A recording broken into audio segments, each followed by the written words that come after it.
কি চিনতে পারলে জায়গাটা? যারা চিনতে পেরেছো তারা কিন্তু এসে আমাকে কমেন্ট করো। আর যারা চিনতে পারোনি, আমি তো আছি। জায়গাটার নাম হচ্ছে শিবনিবাস। সত্যি অসাধারণ জায়গা, সত্যি অসাধারণ। এখানে যে আমি যেতে পেরেছি সবই তার ইচ্ছা। জায়গাটা আমার কাছে স্পেশাল কেন, একটু পরে দেখাচ্ছি স্পেশাল কেন। ওই যে চূড়ায় দেখতে পাচ্ছ কত কত টিয়া পাখির সমাবেশ। এই যে দেখো, কত টিয়া পাখি ছিল।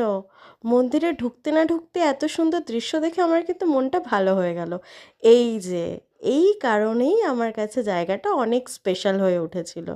তার দেখা, সে ছাড়া তো আমি কিছুই না, তাই না? আমরাই কিছু না।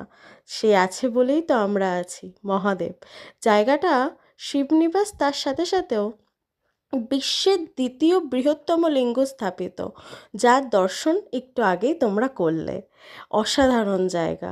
এর পাশে কিন্তু আর একটা মহাদেবের মন্দির আছে, তার পাশে কিন্তু আরও একটা মন্দির আছে। এই যে যেই মন্দিরটায় আমরা যাচ্ছি ততক্ষণ এই মন্দিরটা কিন্তু বন্ধ হয়ে গেছে।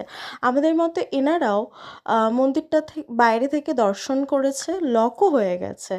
আমরাও এদের মতো বাইরে থেকে দর্শন করেছি।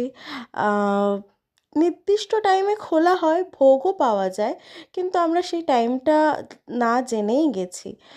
খুবই সুন্দর। এই যে দর্শন হয়েছে, রামলালা আছে, গোপু আছে, হনুমানজি আছে। দর্শন করার পর বেরিয়ে এসে পাশেই আর একটা যে মন্দির স্থাপিত মহাদেবের, সেখানে আমরা গেছি, তাকেও আমরা দর্শন করেছি। অসাধারণ। এ দিনটা ভোলার না, তিনি চেয়েছেন বলেনি তার সামনে গিয়ে দাঁড়াতে পেরেছি। হর হর মহাদেব। তো যাই হোক, দিনটা আমাদের অসাধারণ কেটেছে। তার দর্শন করার পরে ওখান থেকে আমরা চলে আসি। খুব একটা ভিড় ছিল না তখন, কিন্তু এখন খুব একটা ভিড় হচ্ছে আমি শুনেছি। তো দেখা হবে নেক্সট ভিডিওতে। টাটা।